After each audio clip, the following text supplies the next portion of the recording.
गावनि हायावनो मावनानै मोनजायाब्ला आं बहा मा खालामनो आं बहा मा मावनानै जानानै थानो आं मा मावनानै जानानै थानो आंनि हायाव आं मावनानै मोनजायाबाबो ओंखायनो अननानै हेल्प खालामजानो लुबैदों आं बुथार जानोसैमोनबो आं हिनजाव मानसि बेसेबां खस्थ' खालामबावनो दानि सरकारा अननानै आंखौ हेफाजाब खालामदो आं सोरनि टेबोलाव खारबावनो गाबै गाबै बुंदों बेफोर बाथ्राखौ सासे बर' आइजोआ आं हिनजाव मानसि इसेबां खस्थ' खालामबावनो आं बुथार जानोसैमोनबो आं निसब्द जानानै थानांदों आं बै समाव आरो प्राइमारिनिबो आं एप्लिकेसन होबाय बायदोंमोन आंनि हाखौ अननानै एसे मिटिं खालामनानै मावनानै होथोंसै थिनदो होननानै बिसोरबो जेबो खालामाखै प्राइमारिफ्राबो आं सोरनाव गिदिंबावनो सोरनि टेबोलाव आं थाबबावनो राहा मोनै आं जानानै थाबाय दा जलदब गोलैनानै सासे हिनजावनि 14 बिघा हानि सायाव बिपिएफनि खुंथाय समनिफ्रायनो इनाय अनागारै रावबो नेग्रा थायनि खाबु लानानै सासे आइजोनि बिमा बिफानि 14 बिघा हाखौ खायदा खालामनानै सिलिंखार खालामदों नंगौ क'क्राझार जिल्लानि थिथागुरि जौगाखां खोन्दो मावरियागाव भिसिडिसिनि सिङाव थानाय सा मावरियागाव गामिनि बैजन्ती बरगयारीनि बिमा बिफानि थालांनाय गायग्रा हानि गेजेरजों पिडब्लिउडि लामाखौ 2009 मायथाइयाव ओनसोलनि सुबुंफोरा जर-जरुमै लुदों होननानै फोरमायो बिथां बैजन्ती बरगयारीया आबाद मावग्रा दुब्लि गेजेरजों जर-जुलुमै लामा बानायनायनि अनगायैबो गामि गेजेरजों थांनाय दोंसे दैसानि रेसखौबो दाननानै बैजन्ती बरगयारीनि हानि गेजेरजों लाङो आरो गंसे दालांबो लुफामो नाथाय बेफोरनि सोलायै सरकारनिफ्राय माबा मोनसे अनसुंथाइ मोननांगौनि थाखाय 2012 मायथाइनिफ्रायनो बै समनि बिटिसि सरकारनिसिम बैजन्ती बरगयारीया गोबां खेब खारदोंब्लाबो नाथाय जेबो रोखोमनि फिथाइ मोननो हायाखै थांनाय 2020 मायथाइनि उनाव बिटिसिआव गोदान खुंथाय फैनायनि उनावबो बैजन्ती बरगयारीया गोदान सरकारनि खाथियाव थांदोंमोनब्लाबो गोदान सरकारनि फिसिरि बिफाननिफ्राय आद्रा थानाय हाखौ फख्रि खालामनो खामानि हरनो होननानै खोथा होदोंमोनब्लाबो जोबथियाव जेबो मोननो हायाखै बे समाव बैजन्ती बरगयारीया राहा गोथे जाना आबुङै खौरांगिरिनि सिगाङाव मा फोरमायदों फैजों आबुङै मिथिना लानि माबा आदैमोन आंनो जेबो खबर होआखै आंनि हाया बाहाय 14 बिघा दङ ओमफ्राय 2009 निफ्राय बेजों लामाखौ बानायदों सिगांथाराव माने बेजों लामा दालांबो गैखाथारा आं उन्दैनिफ्रायनो बाबा गोनाङाव माइ गायजोबग्रा बे हाया ओमफ्राय जेब्ला बाबा थैनानै जोंहा बिदाफ्राबो हस्टेलाव थायो उन्दै उन्दै रावबो गैया मावग्रा हायाव जोंहा मेरला दङ ओमफ्राय दाना नैबे गामिया दंफां दालां बानायदों साइडजों बाबा थैखांनानै 5 बोसोरनि फरे बे हाया ओरैनो थाबाय नालाय ओमफ्राय जोंहा रावबो जेबो बुंनो गैला मानसि गैला थाबाय बे दंफां दालां थाबाय नै 2009 आव पिडब्लिउ लामाखौनो आंनो जेबो खबर होआखै बानायफैबाय बानायदों बे दंफां दालांखौ बुखुनानै बानायबाबो अरजायामोन दंफां दालांखौबो बुखुआखै हा गेजेरजों लाबोबावबाय ओं पिडब्लिउ लामाखौनो लाबोथारबावबाय नै लाबोनानै दे आरो बेखौबो लुबाय दै लामायाव लुवाखै दालांखौ दालाङा दालाय जेननाया खुखानानै आरो लांबावनानै थांबाय नालाय दै लामाखौ हा खोथेबाय दाना दालाङा हरै थांनानै दैया ओरै सिदायानो दा दैया ओरैसो थाङो दैया ओरै थांनानै आंनि माखासे हाजोंसो खुखागासिनो दा बेखौ आं बोसोरे जिसिपिजों मादारि खोथेबाय थानांगौ जायो थांनाय बोसोरावबो हा खोबाबो थायैनि आङो साइड दाल औवा बायनानै ट्रेक्टर गंथाम जिसिपि होनानै हा खोदों आरो बेबो थाया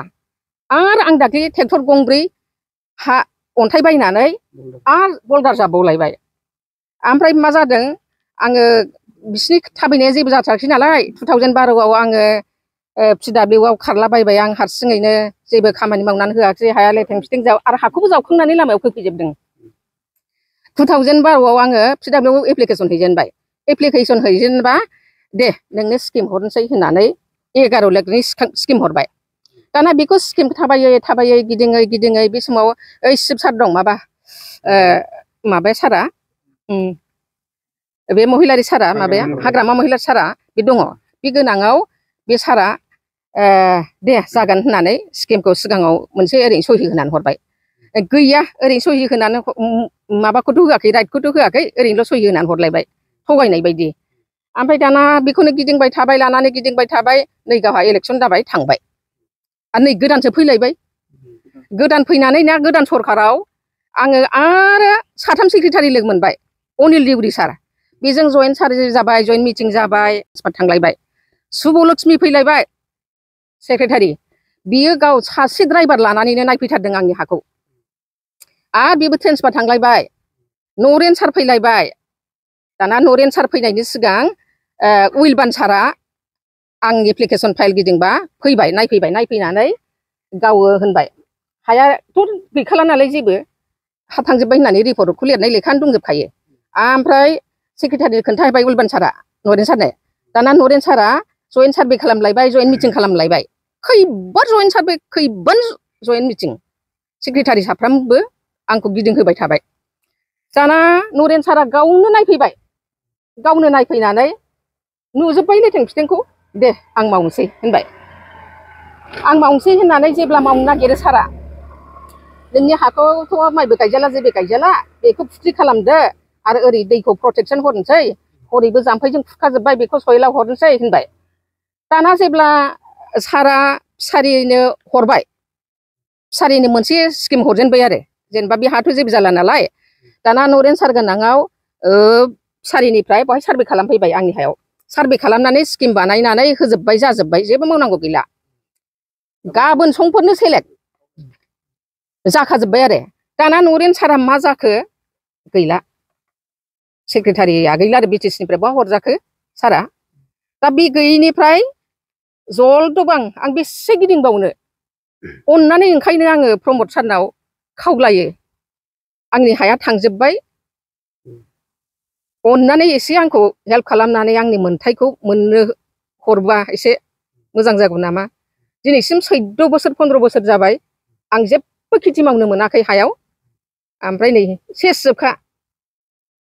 सेसजोब जायनि ना फैयो बिनो नुयो नोंनि हायावनो नोङो नासयजाबाय आरो नासयजाबाय ओं सोबख'जाबाय आरो आंनि हा लेथें फिथें जानायखौनो खासा होननानै बै खाथिनि गामि दरसेया बायदिसिना खालामफैबाय थाबावो आंखौ पेन्सन होफैबाय थाबावो फिसारि डिपार्टमेन्टनिफ्रायनो नोंथाङा माने स्किमखौ मोनगोन ना मोनाखै मोनाखै बे नरेन सारा दे दस्रायाव ट्रेन्सफार हरजाबाय बे हरजानानै आंनि स्किमखौ बिसोर दस्रानो हरबाय गैया आं मोनाखै टटेल बेसेबां बिगा 14 बिगा दङ आंनि हाया 14 बिगाखौ टटेलि थांजोब्बाय उइलबान सारानो रिपर्ट दंजोबो लिरजोबखाबाय आरो मण्डलनि रिपर्ट दंजोबो लिरजोबखाबाय मण्डला प्रदीपमोन आवगायाव ओमफ्राय नै दा माबा जाबाय मामोनलाय मनज जाबाय दा नायफैजोब्बाय बिसोरबो नायफैयो गैला गासिबो बिसिनि रिपर्ट दंजोबो आंनि लेखायाव फाइल डिसिनाव गखनै हाबबाय डिसिआबो सार्भे खालामनो हरबाय फरायाखै आंनि जेबो खोथा गैया आरो आंखौ जेब्ला गावसिनि दालाङा हानोसै होनबा आंनिखौ बे हा गोजौ गाहायखौ अननानै एसे समान खालामना होदो नोंसिनाव जिसिपि दंखायो होननानै गाबबाय बायबाय आङो आं साइकेल लानानै फैदों आंनि साइकेलखौ आंनि आखाइनिफ्रायनो बेवनो सिख'नानै फिसौ गाहरदों आंखौ बुथारबावनोसैमोन इसोरसो मोनथिसिगोन आंखौ बुथारबावनोसैमोन ओहो बे दालां हानानै 13 गोलैफैबाय नामा दालां हानाया गोलैफैबाय हा दालां हानाया बे समाव आरो आंखौ बुथारनोसैमोन ओमफ्राय आङो निस्सब्द खुगा मुथुनानै आं बाव गाखोयासै सेस जेबो होननो हाखालाबा आरो जोंनि गामियाबो खाथि जाया रावबो नुवा न' गैयामोन नामा बे न' गैया ओमफ्राय आं आबाद फोथारल' ओमफ्राय दाना बे हाखौ नायथावथावनो आङो हाया लेथें फिथें जाजोब्बाय बेखौनो दस्रा गामिया आरो सोरबा सिथ्ला खोनो सोरबा लामा खोनो गोसोबायदि लांफैबाय थाबावो बेयावसो आङो बे न'खौ बादा बायदि लुदों आरो एसे नायथावथाव आं फैबा जिरायनोसै साननानै आङो दानि सरखारा अननानै आंनो एसे हेल्प खालामदो गावनि हायाव गाव मावनानै मोनजायाबा आं बहा मा मावनानै जानानै थानो आं मा मावनानै जाना थानो आंनि हायाव आं मावनानै मोनजायाबाबो ओंखायनो अननानै हेल्प खालामजानो लुबैदों आं हिनजाव मानसि बेसेबां खस्थ' खालामबावनो आं बुथारजानोसैमोनबो आं निस्सब्द जानानै थानांदों आं बै समाव आरो प्राइमारिनोबो आं एप्लिकेसन होबाय बायदोंमोन आंनि हाखौ अननानै एसे मिटिं खालामनानै मावनानै होथोंसै थिनदो होननानै बिसोरबो जेबो खालामाखै प्राइमारिफ्राबो आं सोरनाव गिदिंबावनो सोरनि टेबोलाव आं थाबबावनो राहा मोनै आं जानानै थाबाय दा जलदब गोलैनानै नरेन सारखौ बहा हरखो बे दंबा मावगौमोन नामा दा ओंखायनो आङो प्रमद सारखौ अननानै हेल्प खालामहरदो आंनि लेटें फिटेंखौ अननानै साराबो नायफैनो हागोन नंखाय नंदोंबा गासिबो सेक्रेटारि साफ्रामबो आंनि हाखौ नायफैजोबबाय 3 सेक्रेटारि आं लोगो मोनबाय उइलबान साराबो जइन्ट सेक्रेटारिया रिपर्ट लिरजोबबाय हाया थांजोबबाय होननानै आरो मन्दलफ्राबो लिरजोबखाबाय लेखायावनो दंजोबो नंखाय नंदोंबा अननानै हेल्प खालामदो आंखौ सारा प्रमद सारा बेखौनो आं खावलायो सारनाव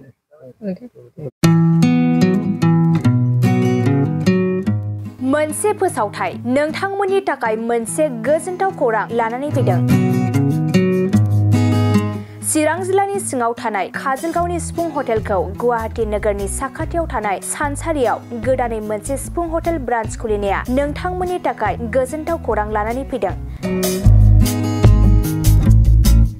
नोंथाङाबो जुदि गुवाहाटीयाव थायोब्ला एबा गुवाहाटी नोगोराव दावबायहैनाय समाव बर'नि दोरोङारि ओंख्रिखौ जानो लुबैयोब्ला गुवाहाटी नोगोरनि साखाथियाव थानाय सानसारियाव गोदानै बेखेवनाय सिफुं हटेलाव थांनानै जाहैनो हागोन बे सिफुं हटेलाव नोंथाङा बाङाय बेसेनावनो बर'नि गोबां गुबुन गुबुन दोरोङारि जाग्रा ओंख्रिफोरखौ मोननो हागोन अनला दाउ सबाय दाउ अमाजों नारजि मैथा अमा ना बाथोन थारुन अमा आरो गोबां बायदि बायदि बर'नि ओंख्रिखौ बे बर'नि सिफुं हटेलाव मोननाय जायो सोरबाफोर जुदि बे सिफुं हटेलाव बर'नि संनाय खावनायखौ जानो थाखाय सिगांग्रो अर्डार हरनोब्ला नैबे 9864747796 9954772037 जामबुं नम्बराव कल खालामनानै बुकिं खालामहरनो हागोन